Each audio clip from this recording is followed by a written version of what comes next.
Oh my gosh. Are we live? Are we live? Hi, everybody. Welcome to Premiere Live. I am so excited to be here tonight. And I have my sister. I'm here to ask some questions. Yes, Lauren. Hold on. Let me put this up a little bit because I don't want your head cut off. Okay. Okay. Yeah. I have a long torso. Headroom. You do. I thought our torso was like the same, but it's clearly not. I've got a long one. Yeah. So what are we doing with these books? First of all, I'll be doing this is a live book signing. So everyone who has joined today will be getting a signed copy of the Pursuit of Porsha. And I'm really, really, really excited about this book release. I cannot wait until this book is in your hands. We're going to chat now and we're going to chat again later after you guys have read the book. Okay. Yes. But I'm excited for this tonight. Like, for me, yes, going on tour and being able to meet people in person is amazing. And I hate that I can't meet everybody. So when I get the opportunity to do something like virtual and something so personal where you guys are my true supporters, you guys are everybody who purchased the book and you're very interested in this conversation. So this means so much to me that you all have taken the time to sign on tonight and we love you. Yes. So let's get into the Pursuit of Porsha. All right. First of all, this is my first book and it's a memoir. Okay. And well, here's the back. I don't know if some of you got a chance to see the back of the book yet. But anyway, this book has been a long time coming, a long time in the making because it's about my life. Okay. And I'm 40. So that's a very 40 long years time. in the making. 40 years in the making. But it took me a lot to get to the place to actually write this book.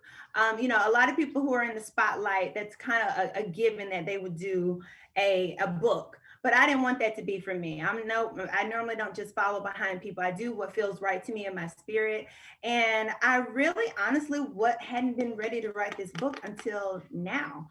And, you know, the book is about, it says how I grew into my power and purpose. Okay. And that is what this book is all about, getting to the Porsha and for you, insert your name into walking into your power and your true purpose. And it's also about my faith walk. My publisher, Hosea, amazing. Shout out to Hosea. Yeah. It's the same publisher for TD Jakes, and it's a spiritual publisher, spiritual based publishing company. Because a lot that happens in my book, a lot of my story is about my testimony, and my testimony is about my faith walk. And a lot of times, even when I was young, I didn't realize that I was already walking in faith and surviving in faith, even at a young age. But now we have a name for it, and it's called My Faith Walk and My Purpose. So I got to the point and the place in my life to be ready to write this book. It had been in talks about 3 to 4 years ago.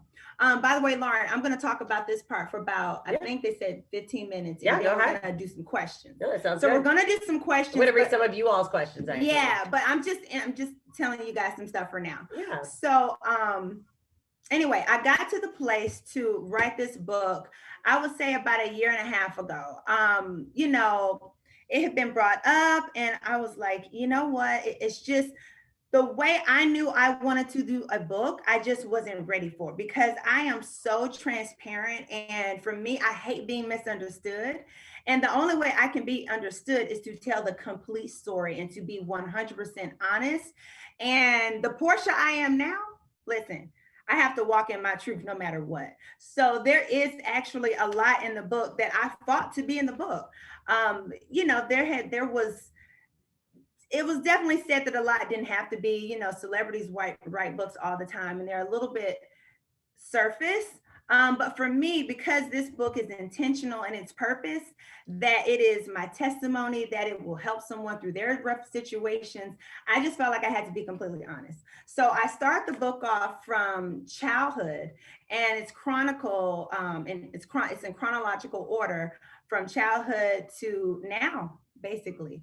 And another reason why I wanted to write the book is a lot of my supporters who have known me for the past 10 years, dang, right, 10 years, been following me for a while, following me for 10 years, have been able to relate to my story. You've been on this journey with me. You have seen my family. You have seen me go through ups and downs. But what's the prequel? Like, what happened before that? Exactly. But all of that they saw was on television. Absolutely. I lived a lot of life behind the cameras, okay, when the cameras were off. And the person that I am today, it made up a lot of those years prior to being on camera, made up the person I am today, made up this the growth that you see in me. And so I want everyone to be able to have that growth. I just want to speed it up like a big sister. Okay. I just want to be able to tell you, look, these were pitfalls in my life. These were missteps in my life.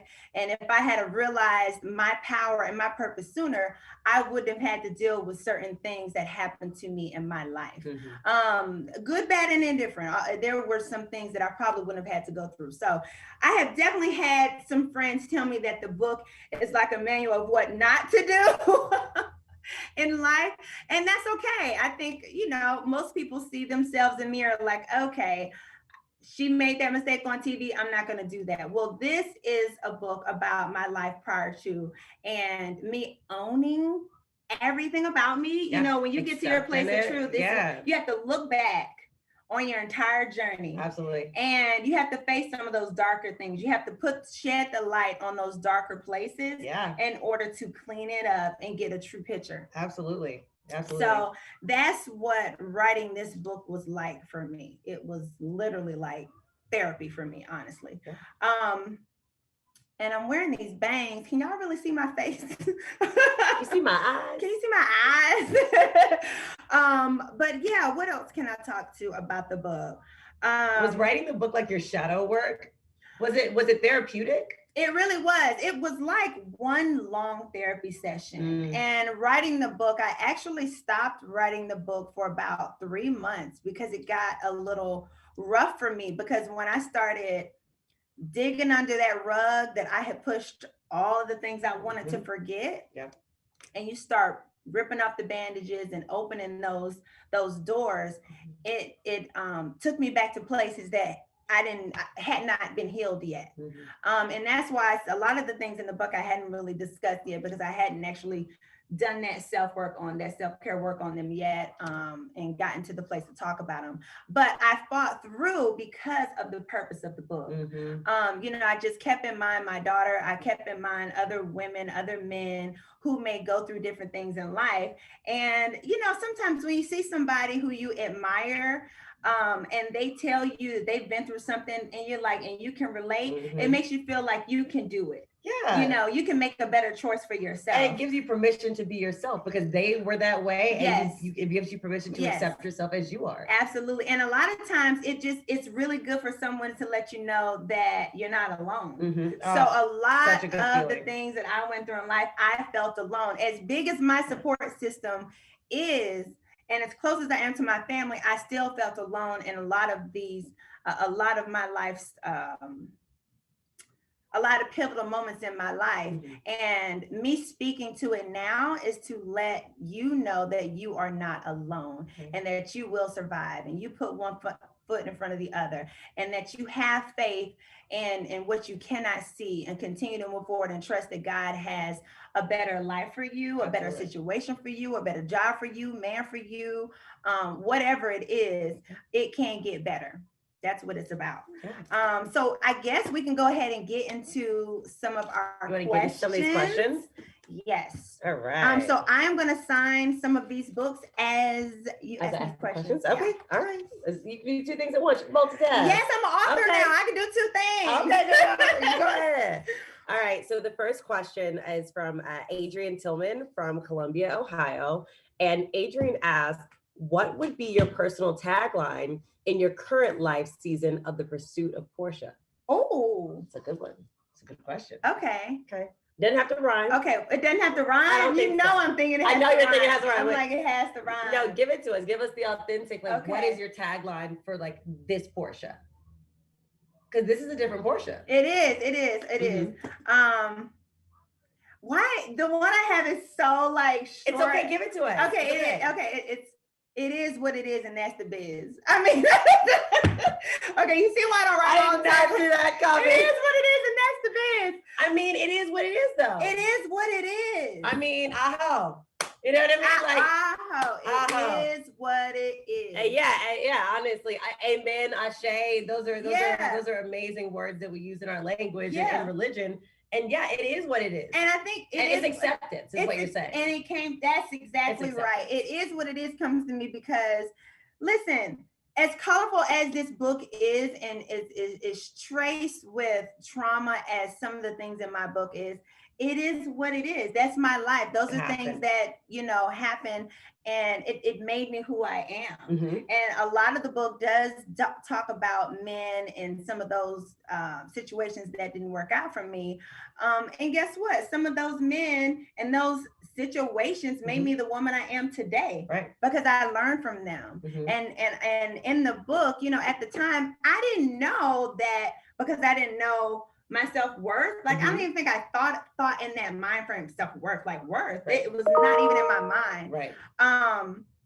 And now when I look back, it's like, dang, if I could only just tell her, like, baby girl, you don't have to this, you don't have to, I like that you said that, because one of my questions is actually, what would 40 and fabulous Porsha tell your younger self? What would you tell that young woman in some of these situations that are in the book? Hold on a second, because this wig is kind of tight right here.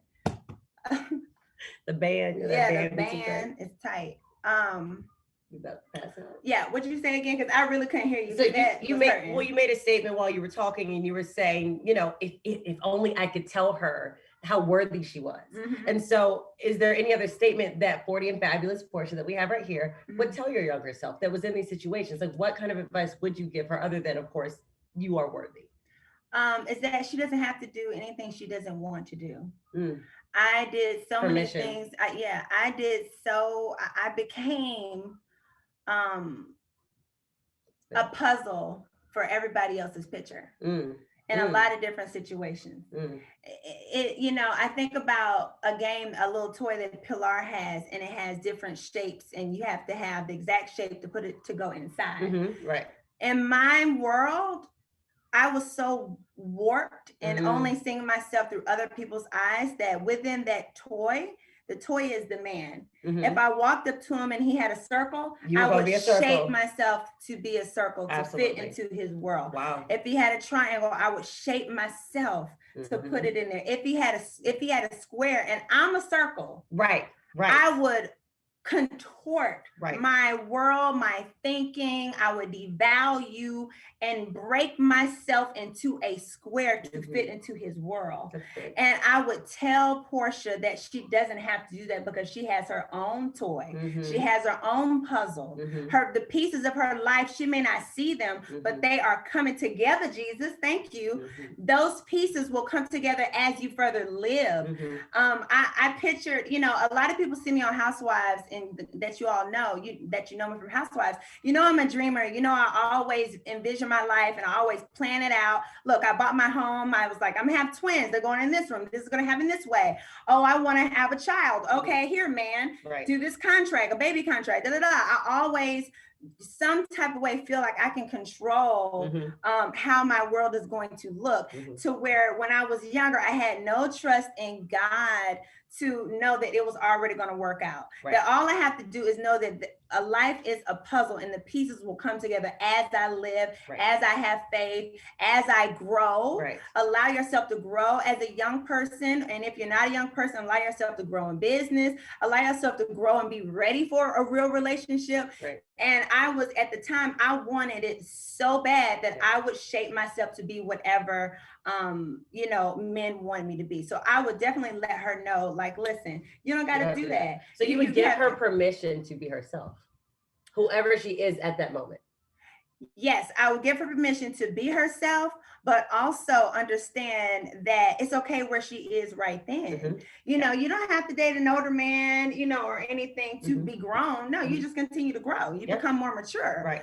And, I just would not have her see herself through other people's eyes. I love that. That's pretty big. I would have loved that permission in my 20s as well. Yeah, You know, 20 I think 30. we all could have used that. Mm-hmm. So this is a question from Jessica Okay. in Red Springs, North Carolina.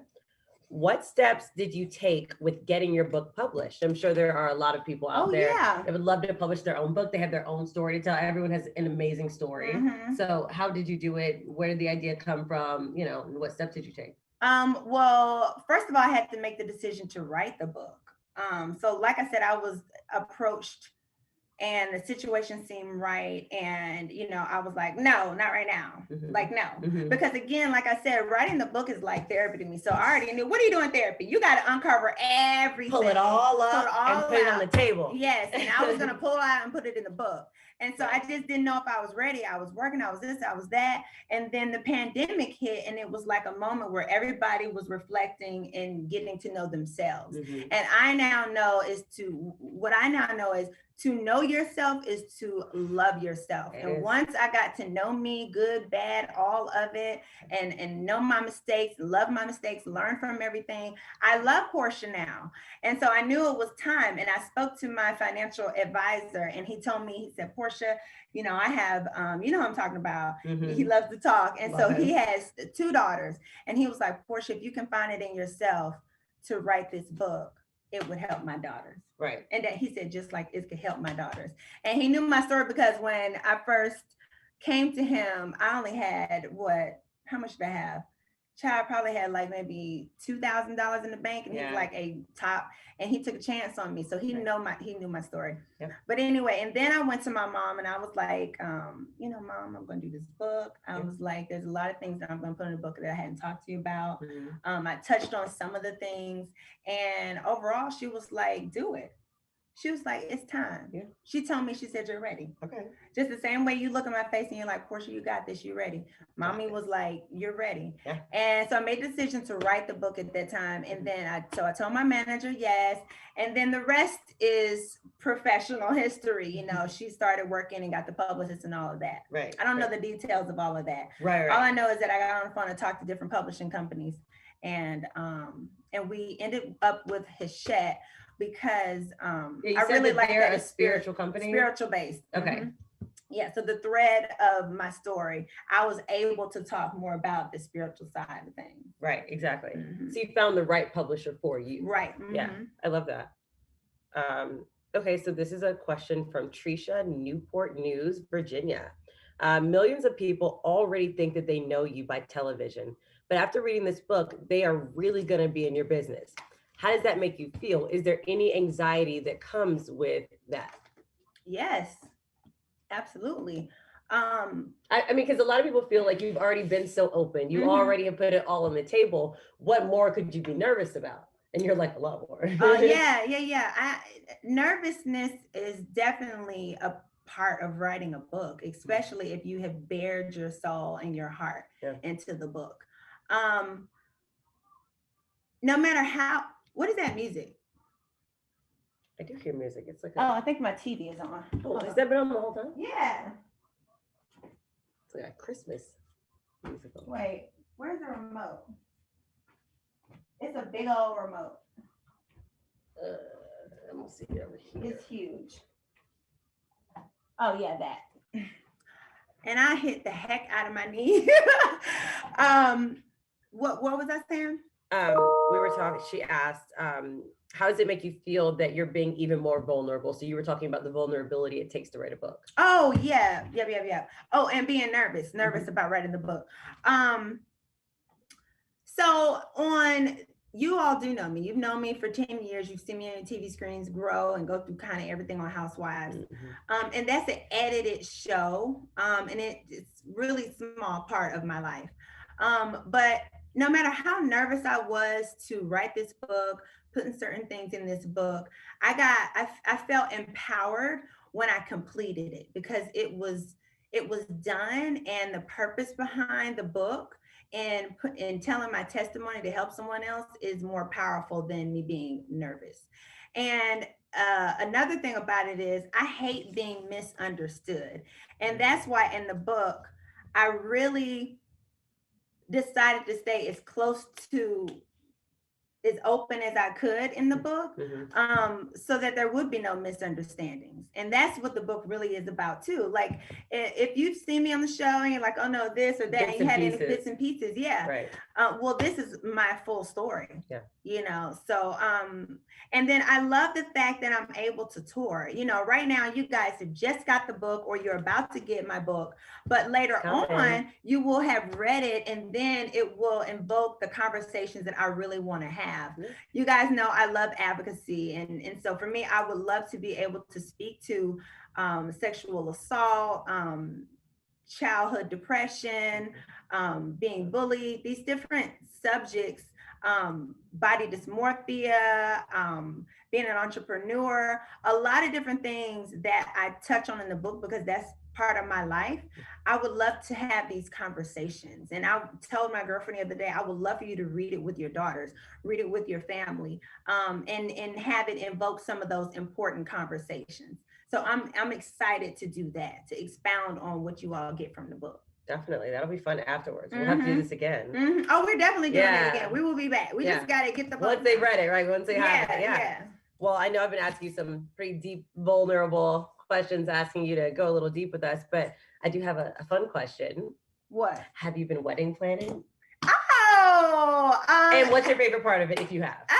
Okay, so y'all know I just recently, kind of recently, I went to Nigeria, and I went to Lagos, Benin, and I went to Abuja to visit my fiance's family.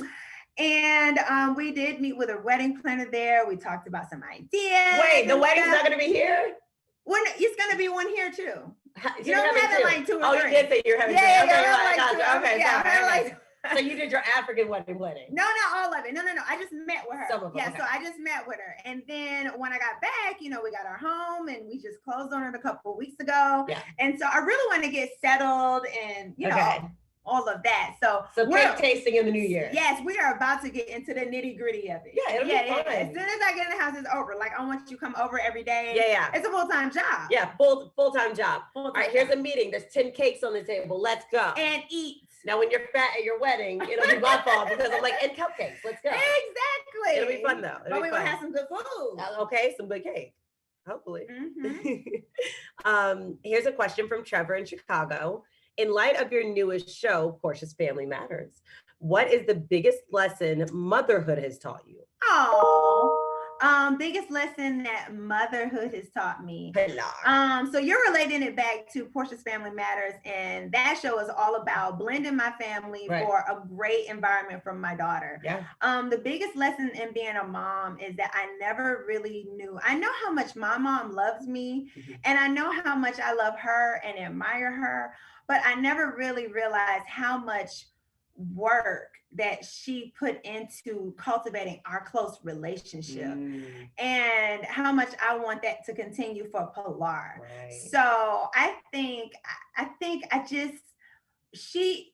didn't realize that she was going to be my entire world. I mean, she literally is my entire world. Like everything is for that little girl. And she doesn't even know it. Like she just like wakes up like, I want bacon or, or whatever. And she has so much on her because everything I do is for her. It's for a better life for her. It's for her to be this amazing queen eventually. So yes, I did not know that she was going to be my heart outside of my body. You thought you'd be able to like step out and go be yourself and then come back in, I heard, now I have my sister right here, and my sister has a daughter, Bailey, and ever since she gave birth to Bailey is her world. Okay. Like whole world.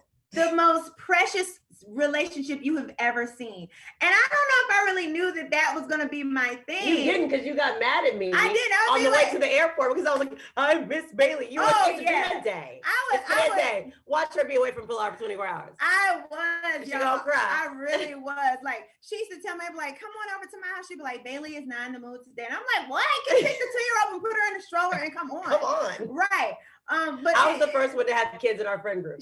That was the problem. Yeah, and she used to order salmon for her daughter. I'm like, how you paying all that money for salmon for a baby? Bro. I'd be ordering Uber Eats just for Pilar. So basically, the point is that I love my baby to no ends, just like she does. So the show is for Pilar, is what we're saying. Everything is the for Pilar. book, the show, everything is for Pilar. Like literally, life. I call her my life. The wig, in the back of the book. The tight wig is for Pilar. Everything is for Pilar. Yeah, it's all for Pilar. Yeah, I love that. And it should be that way. Because for your mother, I'm sure it was the same way. It was the same way. She shaped your entire life, she did. For you. And she's still doing it. And she's still doing it, girl. Look. Shout out to Mama Day. Okay, we love you. Day. We love you. You know she's watching. I know she's watching. Love you.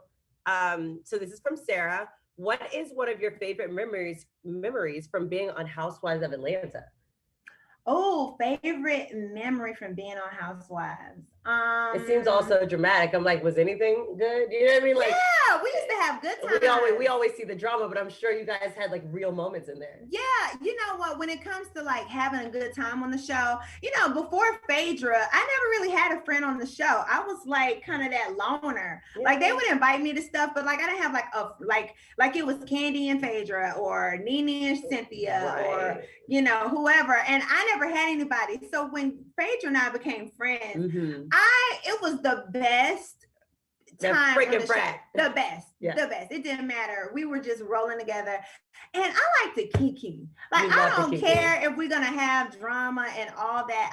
I want to have a good time no matter what. I know you said something mean to me, but can we have fun afterwards? Can we have fun afterwards? Right. I never understood that on the show. I would be like, okay, I watch other people, get into it with each other and then they're kikiing. But with me, they mad at me for 2 years straight. Damn, let's get it back together and have a good time. So me and Phaedra really used to have a good time. Yeah, so just having like that one friend in the midst of like everything that's going on. Yeah, everyone has that work friend. Like you're work wife, work husband. That was probably like your work wife. Oh, that was my frick to my frack. Yeah, absolutely. Yeah. I could see that being really, really nice to have. Okay, so this is from Anthony. Are there any plans to release? Oh, y'all, this is my favorite. What? My favorite question. What? Are there any plans to release any more music anytime soon? Oh, Flatline. Yes. As y'all see, I am. This wig is giving me flatline. The bangs are giving me flatline. Right, today. y'all remember my flatline video? Yes, for the bangs and a little torn up shirt. Yeah. And you were leaning against the and wall my crying. new breasts. Oh and my God, they were. I had just got them before that video, y'all. If you want to see my the new boobs, look at that video. You know what? It's crazy, y'all. You know what's crazy? Love flatline. I said, and you can ask my friend Johnny from Chicago. Shout out to you, Johnny. Johnny. I said that when I was 40, I was going to do a gospel song album. Okay, Kanye. I did say that. I said 40. Okay, so the problem is, I didn't know 40 was coming so fast. Well, it's here. Let's do it. Like, why is it all? I just turned 40 though, so I have time. What did you just say about the book? You said it's about your spiritual journey and how you've grown. So honestly, this book probably has an entire song in it. You just got to write it. Take a chapter and write a song. Every chapter should be a song. So we got an album. We have an album. We do. Here's the album, Pursuit of Porsha. We do. We have the music coming soon. Now it's a little Mary J. Blige's because the book is kind of deep. But that's good. That's why we love Adele. Look, y'all, that's why we went with this nice, bright, smiley cover, because when you read it, baby, yeah, you're gonna be like, oh, yeah, everyone has a different Porsha. Absolutely. But okay, all right, we're gonna think about it. We have until June 22nd. I got you guys. I'm gonna make this happen. Because I said when I'm 40. I got you, Anthony. I'm with you, Anthony. I'm with you. I got you. Oh, this is a good question. Actress. But I'm not performing it though. I tell you that much. No, I'm We're not. I could not breathe. So no, I cannot breathe. She did none of the choreography. Every time we went on tour, she would get on stage and just sing the song and do none of the choreography. It was so fun. Hell, I was old trying to be a pop star. I could not breathe on that stage and do the flat line routine. I just want a flat foot sing. Okay, we'll do it virtually. It's fine. We'll do this again and we'll let you sing. Okay. This is a cool question. Actress, TV personality, musical artist, now author. What else? What's next? I love the author. What's next, Porsha? What is next? All of those things. You've done so many things. What's next? Mother. I have. You've done it all. I would love to continue all of it. Honestly, there is another book in me, for sure. And another song in me. There is definitely another baby in me. Not right now. Now, let me stop with that theme of in me. There's another man in me, another baby in me. Let me stop with the in me. There's another book in me, and I do want more kids. I want to enjoy more of my family. I want to enjoy my husband. I want to enjoy my family. Yeah. I honestly had to take time and decide that I was going to enjoy family. Yeah. Like I was working, head down, trying to just make it before Pilar getting burnt out. And then I was like, what about my quality of life? You got intentional about your life. Yeah, absolutely. So I just want to do more of the things that I love and the things that align with my purpose. That feel right to my spirit. Exactly. I'm hardcore about that. You are. You've been very intentional about that. I don't care what the coin is. Yeah. It has to feel right for my spirit. It has to align with me having peace. Ooh, peace. If there is anything in my future that does not look like it is going to continue my peaceful place and energy that I'm in, I won't be doing it. So if I can just continue peace, love, and joy, that's it. Well, speaking of peace, love, and joy, Hannah from Orlando, Florida would like to know how you... Hannah. Hey, Hannah, girl. How do you respond to the criticism when everyone feels the need to give their opinion about your life? In maintaining that peace, how do you respond to the criticism and still maintain that peace? Right. Well, I mean, I've been on TV for 10 years and I haven't just been on like a scripted talk show. I've been on a non-scripted talk show and I've revealed my real life, contrary to anybody else or whatever. And let me tell you, that comes with a lot of criticism, a magnifying glass on your life, and people misunderstanding what you may be saying or doing at the time. And so I've had to grow a thick skin, honestly. I really have had to grow a thick skin. And now the way that I deal with it, because it's gotten worse, right? I mean, because now you have social media. Every time you post a comment, every time you post a picture, you have comments. And they're not commenting about your picture. They're commenting about everything but your damn picture. So now when I find myself in a place of, I feel like people's words, sticks and stones break your bones, and they're starting to actually hurt me, then I pull away. Look, I will take the Instagram app off my phone. I don't go to Twitter. I don't care nothing about no Twitter. I don't be on none of it, okay? And I take the time to go in there and hug my child. I take the time and to go in there and be with loved ones, real people in your life. You have to unplug and have space for your real life. And now I'm finding, since my relationship broke the internet and then now it's like, you know, people are interested in it. I found that I have to have moments that I don't share. So I may go on a vacation and post a couple pictures, but we've done thousands of things. And it's out of my element, honestly, because we love to share. Like we use Instagram like it's supposed to be, just a picture place and share our journey. Oh, we went here, did that. And to keep up with our friends. Right, keep our friends, family members. We have a lot, and my followers are like family to me. Like y'all been with me so long. I love for y'all to be like, dang girl, where you going next? Da da da. Yeah. But I have to keep a piece of that for me. So a lot of times I won't even post certain things. And that's good. It feels good. That's good. Just keeping it to yourself. Yep. Like, this is for me. This is sacred for me. This one piece. Yep. Understandable. Yeah, we actually saw that in the episode yesterday.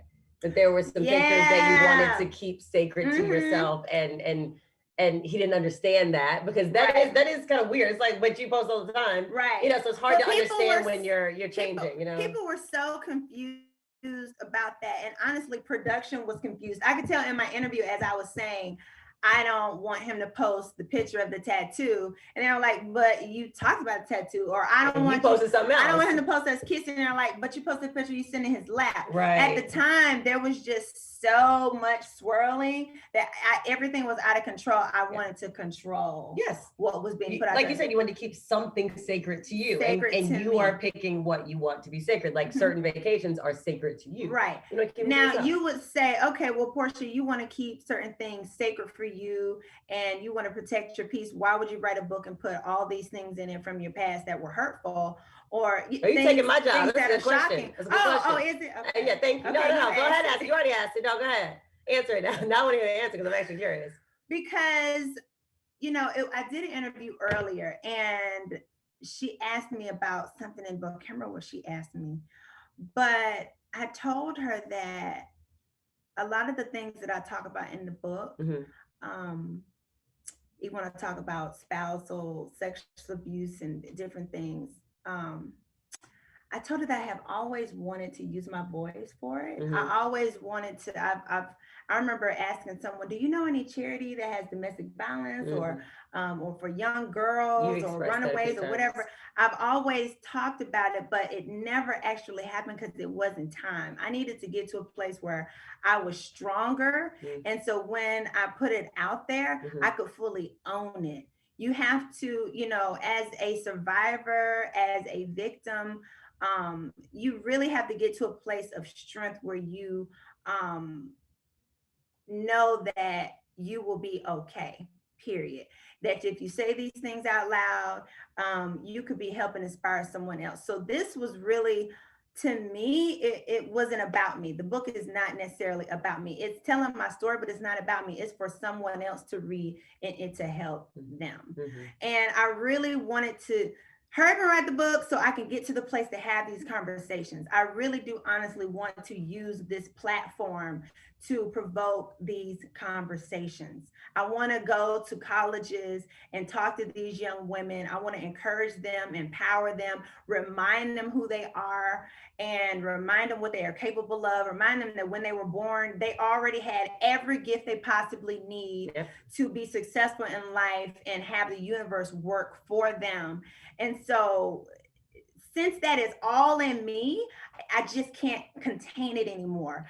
And honestly, with me not being on Housewives right now, I mean, this world that I'm living in, this peaceful world, I'm content with my life, I'm living in my truth.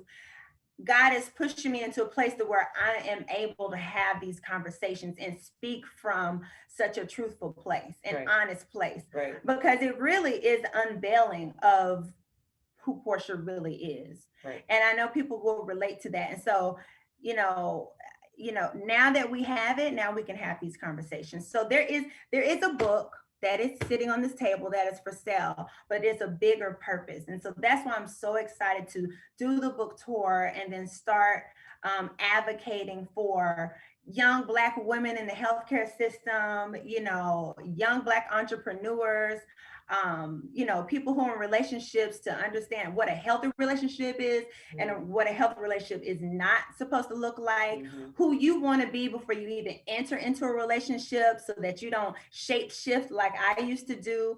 I want to have all of these conversations. So at this very moment, after writing this book and fighting through getting this book done, I feel like I'm walking in my purpose. I feel like I'm fulfilling my duty in having the spotlight on me, because you guys want to know what I have to say, and I have something important to tell you. And we're excited to hear it. Yeah. Yeah. No, I love it. I love it. Okay, I'm supposed to be signing books. No, I know you're working, but no, but I love to hear that though. I love to hear like why you wrote the book and why you put what's in there. And like you said, you're doing it for a reason. And honestly, Instagram is just, I think a lot of people always, they'll DM me or they DM other people. I mean, I think Hoda, can't think of the rest of her name, but Hoda wrote an entire book about what's relatable on Instagram, like the quotes. You know what I mean? So it's about just connecting and being like, oh, somebody else feels that way. I feel that way. Now I feel good. You've got an entire book for people to relate to. Exactly. So you can reach so many people and make them, like you said, feel like they're not alone. So that's pretty big. And what I love about it is that it does have so many trip ups and learning points in my life that I'm not out here saying that I'm perfect. That I'm perfect. No, not at all. I'm still a work in progress. The whole book says I'm not perfect. Right. But I am owning the fact that I do know who I am. So I can identify triggers. I can identify red flags and take heed to them. When they have online right now, all these red flags, all the quotes, memes are about, oh, red flag this, red flag that. Ain't nobody crazy. All of us women and men, we know what red flags are. The problem is, do you know that you're worthy enough to address those red flags? And if they don't change it, that you actually walk away. Absolutely. Because a lot of the abusive situations I found myself in, I knew from jump that was the same man. with just a different face. I knew it was the same man, but I did not look back at myself and say, you don't have to go through this again. You don't have to do this. You don't have to do this again. You are so much more. And I love that in the book, you guys will see at a certain point, you're going to be like, well, the woman had a business already. The woman had her mother there to support her and walk her through. She had a sister who was guiding, you know, was there for her. She had money, business, whatever. She still did not care about any of that until the man said it was worthy. And that's not how it's supposed to be. No. So, you know, there's so much that now I'm strong enough and I'm going to use that strength to empower other people. Absolutely. And yes, the book is for men and women alike. Yeah, I think men could learn a lot from it. Absolutely. I think we talk about in the Me Too movement, we talk about, you know, they make jokes on Instagram about, oh, the woman should have worn a shorter skirt. No, you just shouldn't rape people. You know what I mean? Like, it's not always our responsibility to have that awareness and to be safe and, you know, all this stuff. Right. It's the responsibility of them too. So I would love to see women give this book to their male friends or their brothers or their fathers or whoever it is, so that they can see from a woman's perspective how the things that they do affect us. And some of them are microaggressions. You know what I mean? And there are things in your book that people may say, oh, that wasn't that bad, but you see where it leads to. You know what I mean? Like in the beginning, it wasn't that big of a deal, but it got there. And it became a huge deal. So maybe, I think men reading this book would be really powerful. Yeah, honestly. Because honestly, and one of the situations in the book, I you know, I was raised a certain way, and you know, certain things that certain things that I value and things how I think a marriage should be or a life should be or a relationship should be.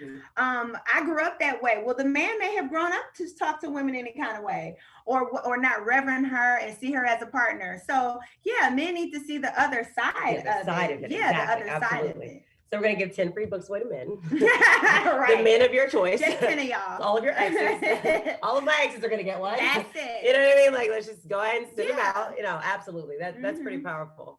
Well, I'm going to continue asking questions from our fans. Your fans, our fans. Our fans. I lumped myself in. Cody, which is a man. There we go.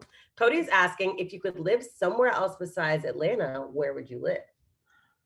Oh, by the water. Nowhere. By the water. We're going to live in Atlanta forever. I do. ATL forever. ATL forever. I will always have a house in Atlanta. Always. Yeah, you know that. We are always going to have a house in Atlanta, but I definitely would love to just live right oceanside. I want to live right on the shore. I want to wake up to the sound of the waves. I can't argue with that one. Yes. Yep. That's it. I mean, I have a home in Costa Rica already, but it's not by the beach. Right. It's like an hour away, right? Yeah. I want to hear that peace.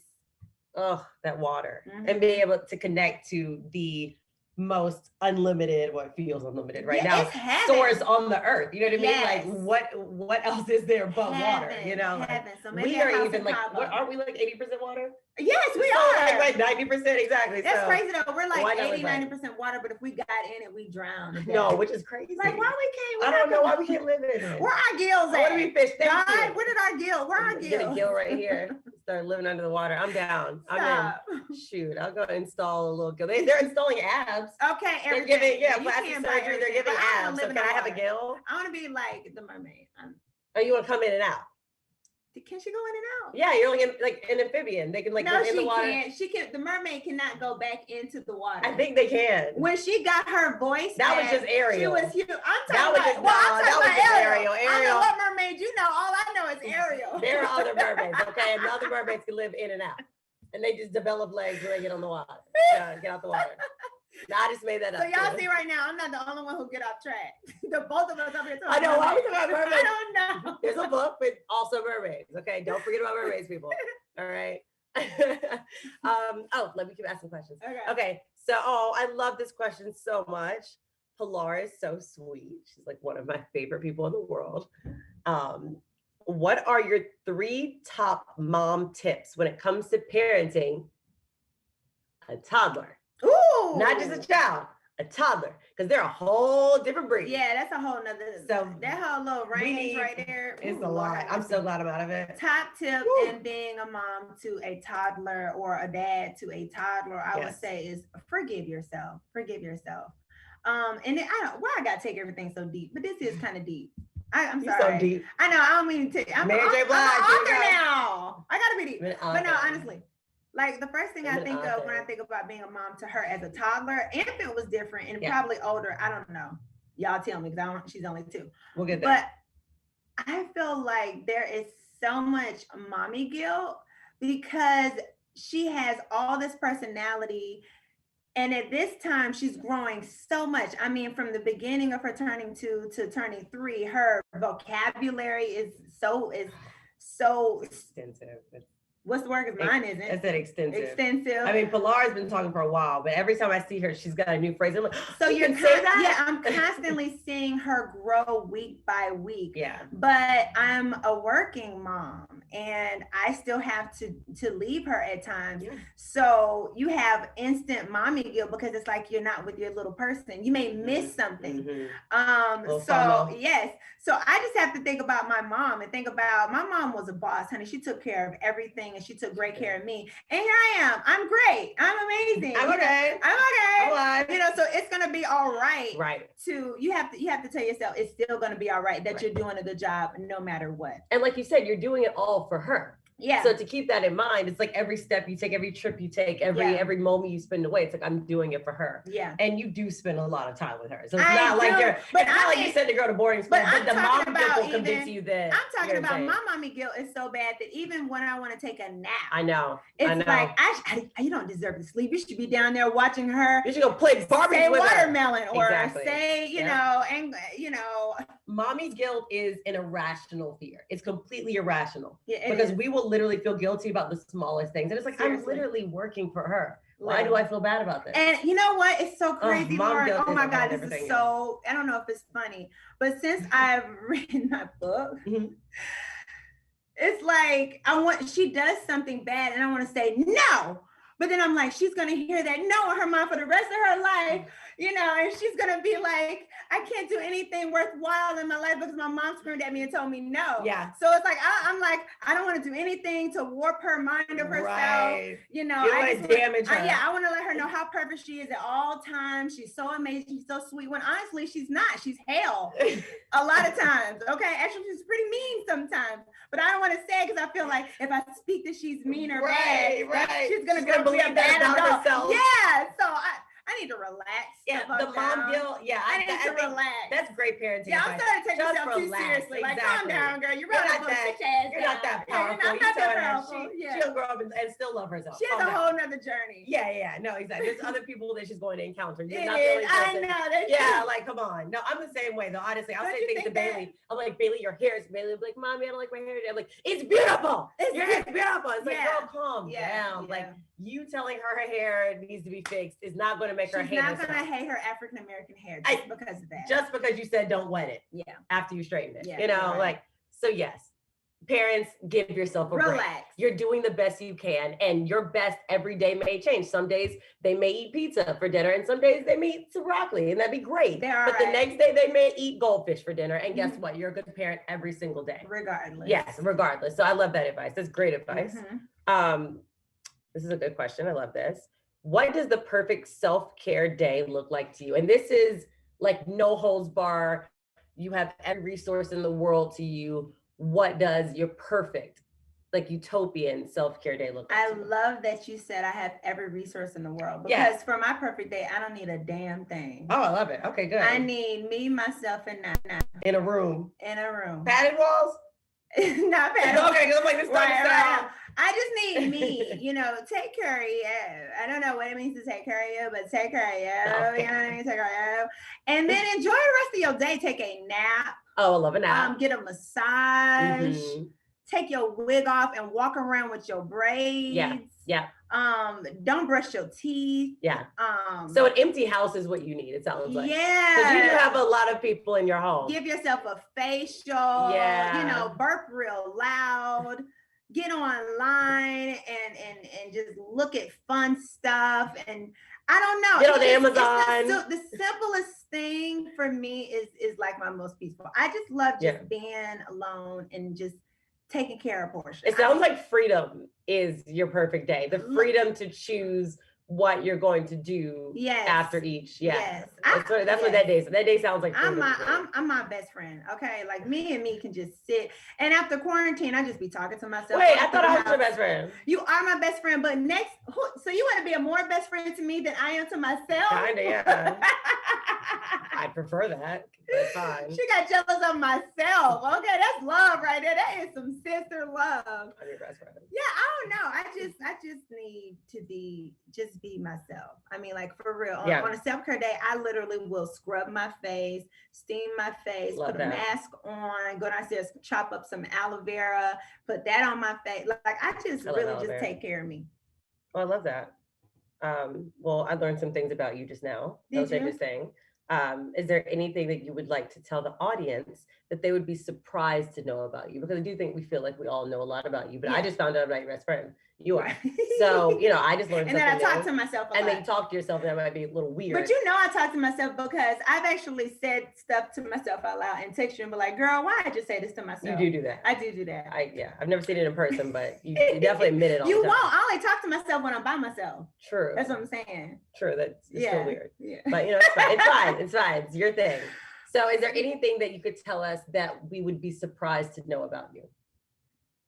I'm an introvert.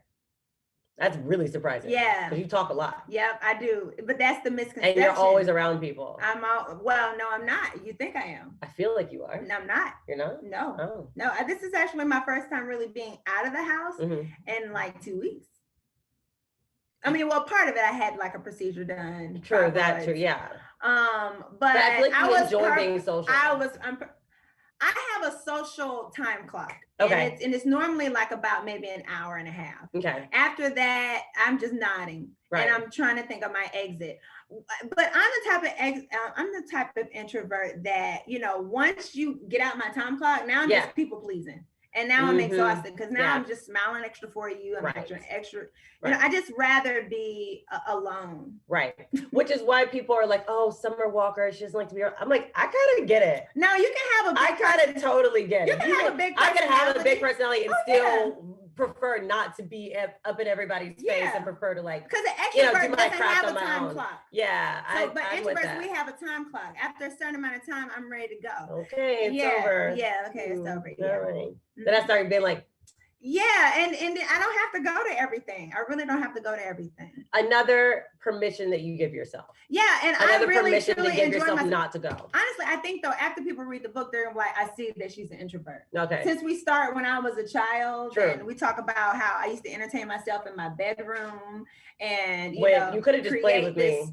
I know, but that's you what chose I'm not saying. to play with me and to play with yourself. Again, you are your best friend. You're still not over that. You chose to play with yourself instead of coming upstairs and playing with me. Girl, half of the time you weren't even born. You are 6 years younger than me.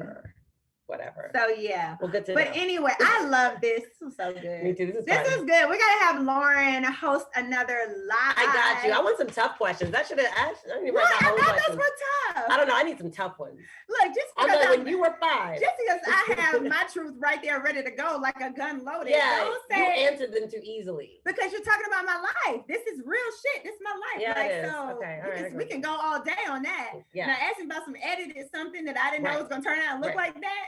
Now I don't know what to say. Well, the next time we do this, they will have read the book. So me and them will come up with tough questions, and then we'll be able to really ask you some really deep questions. Why should we put me on the spot? Anyway, I love I'm you with guys. you guys. Yeah, she with y'all.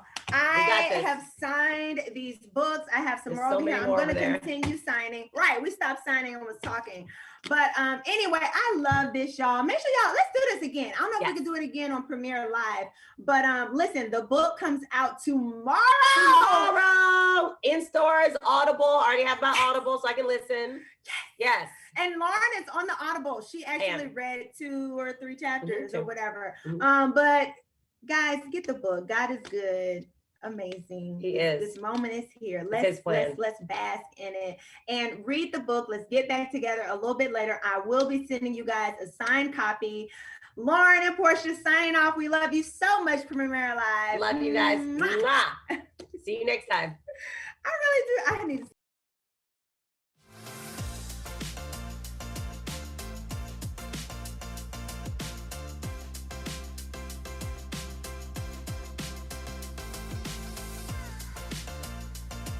Hey, this is John Acuff, New York Times best-selling author of 7 books and someone who's done a live signing. If you like the one you just watched, make sure you check out our YouTube channel. It's full of amazing authors having great conversations and signing books for viewers just like you. So make sure you subscribe, and thanks for watching today.